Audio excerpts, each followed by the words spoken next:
भारत हा major global hub बनतोय mobile प्रोडक्शनचं, आणि that's the big news.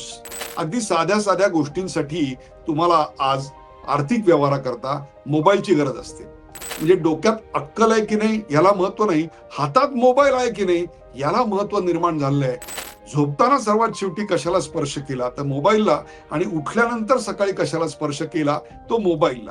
2,59,000 कोटी इतका आता मोबाईल मॅन्युफॅक्चरिंगचा उद्योग आपल्याकडे फोफावलाय. भारतामध्ये आज ऍपलला लागणारे 25% फोन इकडे तयार केले जातात. So we not only produce, तर we also consume in a big manner. हीच तर खरी ग्रोथ स्टोरी आहे. India is everywhere. We have arrived on the global manufacturing hub.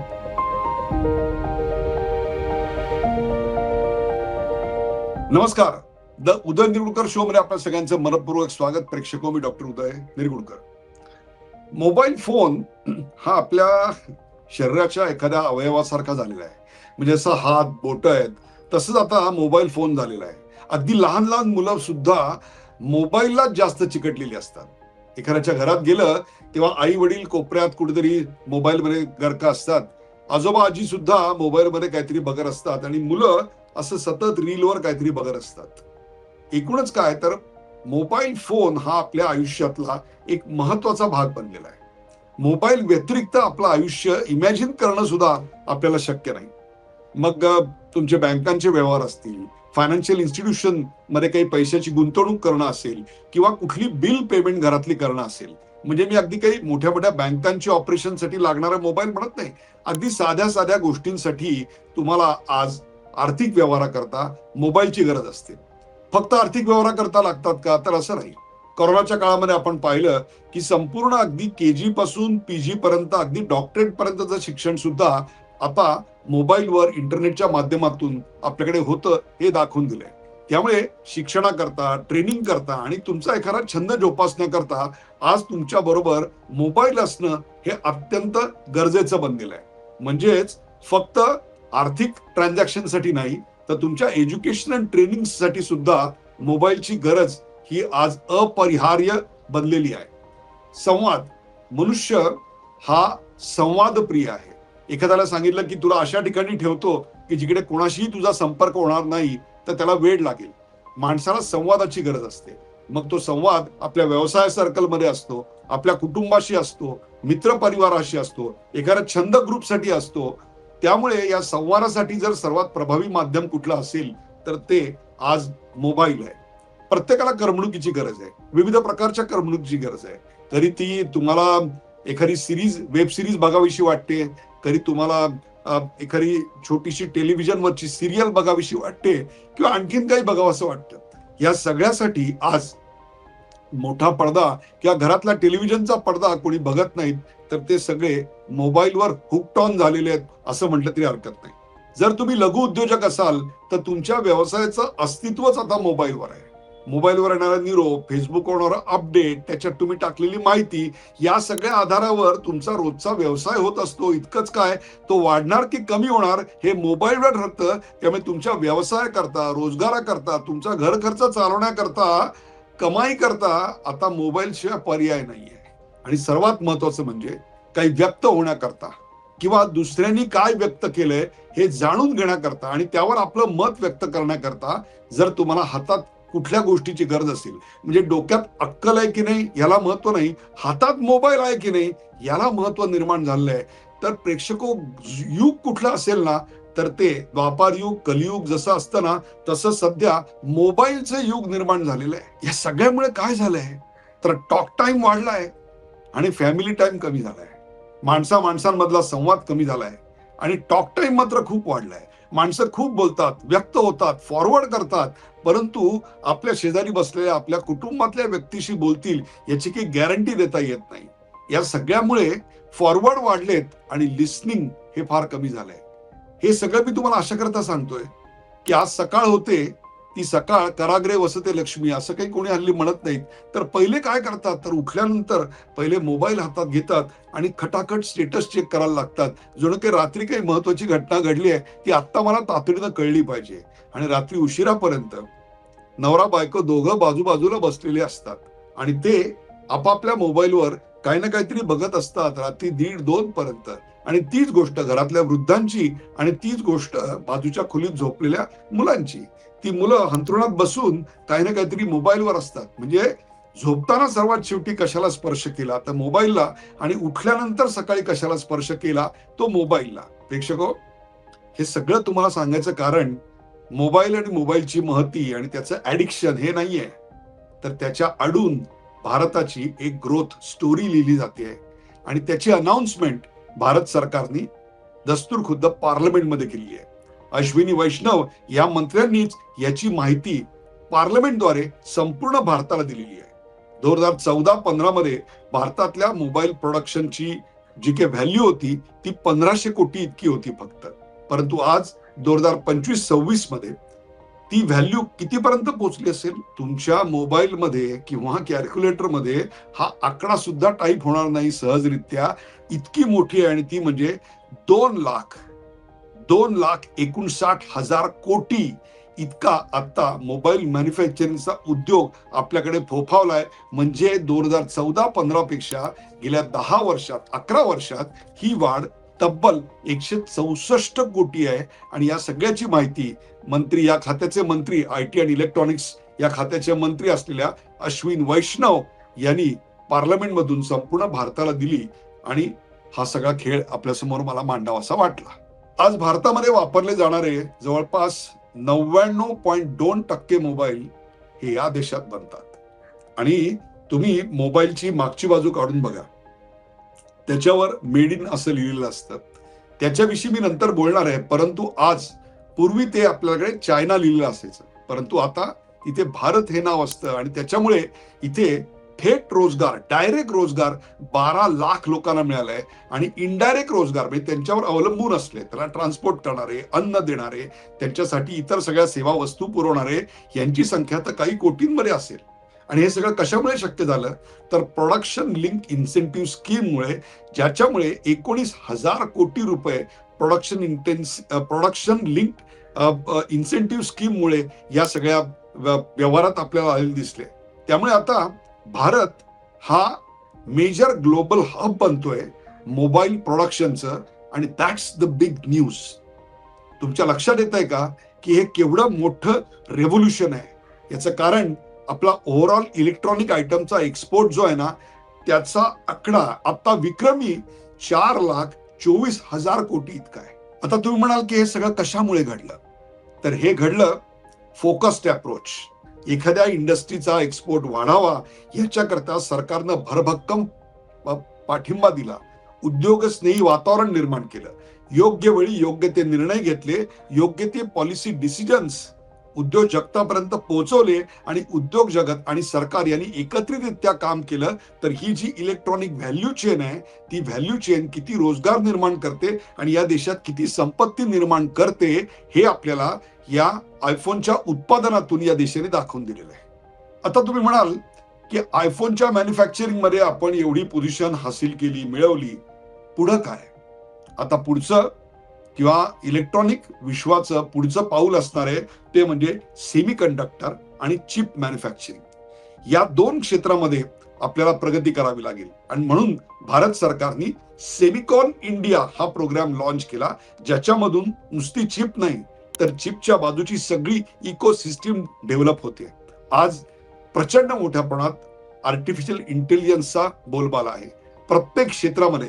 जसं 90च्या क्षेत्रात आपल्याकडे इंटरनेट आलं, आपल्याकडे मोबाईल आला आणि त्यांनी आमचं अवघं विश्व, अवघं जीवन व्यापून टाकलं, तसं पुढच्या 2 दशकामध्ये आर्टिफिशियल इंटेलिजन्स होणार आहे. आणि आर्टिफिशियल इंटेलिजन्सचा आत्मा जर कशात असेल ना, जसा एखाद्या राजाचा जीव हा कशात आहे, तर जंगलामध्ये एक पोपट असतो, त्या पोपटामध्ये आहे, तसा AI इंडस्ट्रीचा जो आत्मा आहे ना, तो आत्मा या चिप मध्ये आहे, सेमी कंडक्टर चिप मध्ये आहे. आणि आता भारत मोबाईलमध्ये, आयफोन मॅन्युफॅक्चरिंग मध्ये एवढी प्रचंड झेप घेतल्यानंतर आता फोकस करत आहे ते चिप मॅन्युफॅक्चरिंगवर.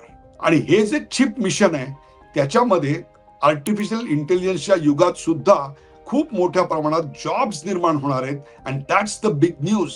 आता याची एक दुसरी बाजू आहे ती पण मी तुम्हाला सांगणार आहे.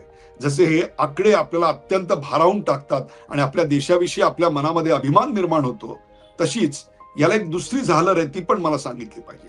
आणि ती म्हणजे रिअल इश्यू इज की हे जे सगळे मोबाईल आयफोन भारतात तयार होत आहेत ते असेंबल्ड आहेत का मेड इन इंडिया खऱ्या अर्थाने ते संपूर्णपणे भारतात बनले जात आहेत. एवढं कशाला? सरकारला वगैरे विचारायला नको. तुमचा फोन आहे ना, त्या फोन बॉक्स जो होता ना, तो फोन बॉक्स तुम्ही काढून बघा ठेवला असेल तर त्याच्यावर लिहिलेलं असतं assembled in India, designed in California USA. म्हणजेच काय, तर याचं जे डिझाईन आहे ते ऍपलच्या अमेरिकेतल्या कॅलिफोर्निया मधल्या ऑफिसमध्ये बनवलेलं आहे आणि याचं असेंबलिंग भारतात केलं गेलेलं आहे. एक लक्षात घ्या, असेंबलिंग वेगळं आणि मॅन्युफॅक्चरिंग वेगळं. कॅलिफोर्नियामध्ये डिझाईन तयार होतं, अर्थात ते डिझाईन करण्यामध्ये अनेक भारतीय असतात हे देखील तितकंच सत्य आहे. पण मॅन्युफॅक्चरिंग करण्यासाठी जे विविध पार्ट लागतात ते पार्ट जगातल्या 60 देशांहून येतात. आता उदाहरण द्यायचं झालं तर डिझाईन तर अमेरिकेतनं येतं, हे तर आपण पाहिलं, कॅलिफोर्नियाच्या ऑफिसमधनं येतं.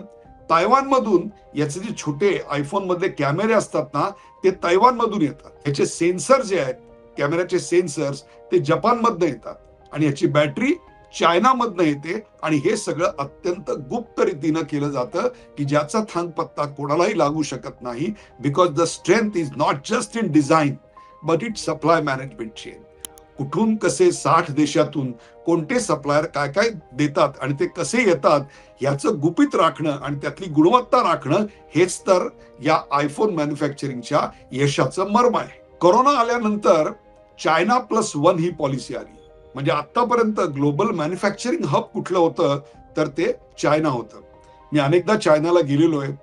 काही IT ट्रेनिंगच्या निमित्ताने तर खूप वेळा तिकडे प्रवास केलेला आहे.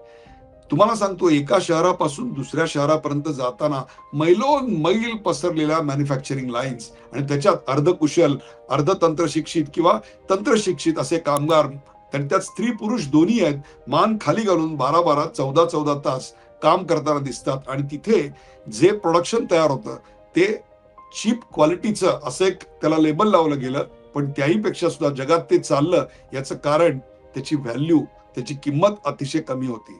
परंतु कोरोनाच्या नंतर चायना +1 पॉलिसी आली.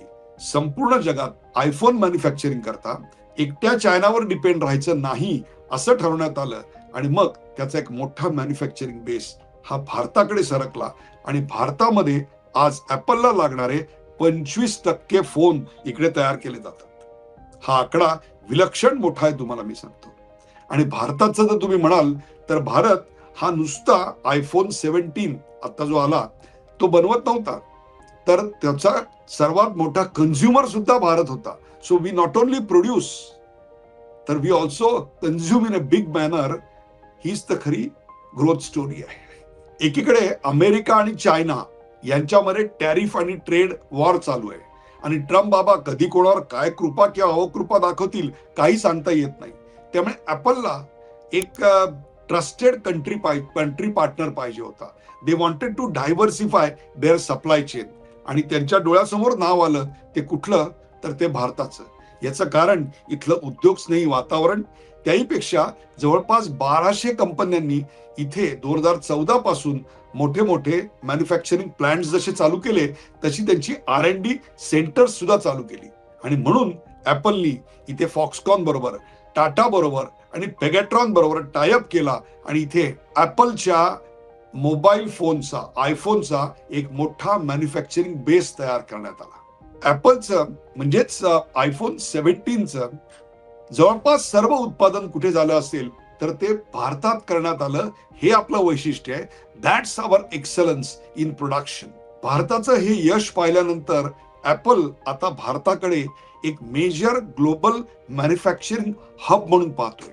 आणि एक लक्षात घ्या, ऍपलनी आपल्याकडे असं पाहणं हा इतरांना संकेत आहे. हे मी तुम्हाला अशा करता सांगतोय की आता जगातली स्पर्धा फार वेगळ्या पद्धतीची आहे. उदाहरणार्थ नायके नावाची कंपनी आहे. या नायकीची स्वतःची अशी मॅन्युफॅक्चरिंग बेसच नाही आहे. नायकी एखाद्या त्याच्या शूज मध्ये जे जे पार्ट्स लागतात ते पार्ट्स कसे असले पाहिजेत, त्याची मॅन्युफॅक्चरिंग प्रोसेस कशी असली पाहिजे, त्याची गुणवत्ता कशी असली पाहिजे, त्याचं पॅकिंग कसं केलं पाहिजे, हे सगळं ठरवतं. आणि ते विविध देशातनं तयार केलेले त्याचे पार्ट्स एकत्र येतात आणि त्याच्यातनं ते मॅन्युफॅक्चरिंग होत असतं. आता येणाऱ्या काळामध्ये संपूर्ण जगाची सप्लाय मॅनेजमेंट चेन आणि मॅन्युफॅक्चरिंग हब आणि त्याचं जिओपॉलिटिकल महत्व हे बदलत जाणार आहे. आणि यातला सर्वात आता महत्वाचा सितारा जर कुठला असेल तर तो भारत हा आहे. आणि हे सगळं मी तुम्हाला सांगणं महत्वाचं आत्ता अशा करता आहे, आत्ता ऑगस्ट आला आहे. आता तरुणाईला वेध लागले ते सप्टेंबरचे. कारण सप्टेंबरमध्ये दरवेळेला नवीन आयफोनचं प्रोडक्ट, नवीन आयफोनचं मॉडेल लॉन्च होतं. आणि आता आयफोन 18 लॉन्च होणार आहे. त्या आयफोन 18 मध्ये काय फीचर्स असतील, आणखीन काय नव्या गोष्टी असतील, त्याची कपॅसिटी काय असेल, त्याचे प्रोसेसिंग काय असणार, या सगळ्याविषयी, त्याहीपेक्षा सुद्धा याचा लुक अँड फील काय असेल, या सगळ्याविषयी प्रचंड उत्सुकता असताना निश्चितपणे या सगळ्याचं असेंब्लिंग भारतात होणार आहे याच्याविषयी माझ्या मनामध्ये तरी काही शंका नाही. परंतु परंतु या सगळ्याला आणखीन एक किनार आहे, आणि ते म्हणजे जगभरातले हॅकर्स आयफोन 18 मध्ये नेमकं काय असेल, त्याच्यात काय फीचर्स असतील, त्याचे कॉम्पोनंट्स कुठल्या देशातनं, कुठल्या मॅन्युफॅक्चरर कडनं येत आहेत, हे सगळं आयफोनच्या साईट्स हॅक करून मिळवायचा प्रयत्न करत असतात. त्यातली काही माहिती ही उघड झालेली आहे. अर्थात ती खरी आहे की खोटी आहे हे काही कळायला मार्ग नाही, परंतु धक्का मात्र निश्चित बसलेला आहे. त्यामुळे ही जी सप्लाय चेन आहे, ती सप्लाय चेन ही अत्यंत गुप्त ठेवली जाते. डिझाईनची गुणवत्ता आणि सप्लाय चेन मधली एक अफलातून सिक्रेसी, या सगळ्यामुळं ऍपल ही आता 400 लाख कोटीची company and one of the most profitable company बनली आहे. सप्लाय चेन मॅनेजमेंट हा त्याचा आत्मा आहे, तर डिझाईन हा त्याचा श्वास आहे. Mobile manufacturing is an extremely competitive world, आणि म्हणून त्या क्षेत्रात भारताचं यशस्वी होणं ही भारताच्या ग्लोबल मॅन्युफॅक्चरिंग हब बनण्याची एक नांदी आहे, यात काही शंकाच नाही. तर आता इंतजार कुठला असेल तर तो सप्टेंबरचा. सप्टेंबर येणारा आयफोन 18 आपल्याकडे असावा असं नक्कीच तुम्हाला वाटत असणार, पण त्यावेळेला एका गोष्टीचा अभिमान बाळगा की तो असेंबल आता आपल्या भारतात केलेला असणार आहे. मग तो तुम्ही इकडे घ्या, युरोपामध्ये घ्या, आफ्रिकेत घ्या किंवा ऑस्ट्रेलियात घ्या, India is everywhere. We have arrived on the global manufacturing hub map. आणि तेच आजची हेडलाईन आहे. प्रेक्षको, हा कार्यक्रम आपल्याला कसा वाटला ते आम्हाला जरूर सांगा.